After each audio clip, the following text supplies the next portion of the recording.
জানেন কি 1757 সালের 23শে জুন যদি আকাশ পরিষ্কার থাকত এবং বৃষ্টি না হতো তবে হয়তো আমরা কোনোদিন ব্রিটিশদের গোলাম হতাম না।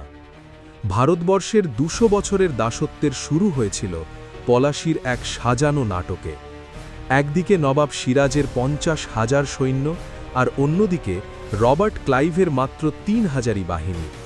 ফলাফল তো নির্ধারিতই ছিল, কিন্তু প্রকৃতির এক অদ্ভুত খেলায় হঠাৎ বৃষ্টিতে ভিজে অকেজো হয়ে গেল নবাবের সব বারুদ আর কামান। ব্রিটিশরা তাদের বারুদ ত্রিপল দিয়ে ঢেকে রাখলেও নবাবের বাহিনী তা পারেনি। কিন্তু আসল ট্র্যাজেডি ছিল বিশ্বাসঘাতকতা। প্রধান সেনাপতি মীর জাফর তার বিশাল সৈন্যদল নিয়ে যুদ্ধের ময়দানে স্রেফ পুতুলের মতো দাঁড়িয়ে রইল ব্রিটিশদের জয় দেখার জন্য। রবার্ট ক্লাইভের সাথে মীর জাফরের সেই গোপন চুক্তি শুধু সিরাজের পতন ঘটায়নি, বরং ভারতের কোষাগারকে শূন্য করে দিয়েছিল। যুদ্ধের পর ব্রিটিশরা মুর্শিদাবাদ থেকে 17 কোটি টাকার বেশি লুট করে ইংল্যান্ডে পাঠিয়েছিল।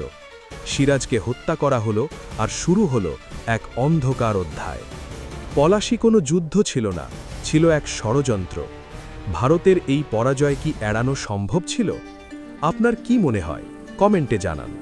ইতিহাসের এমন আরও অজানা অধ্যায় জানতে সময়রেখা চ্যানেলটি সাবস্ক্রাইব করুন।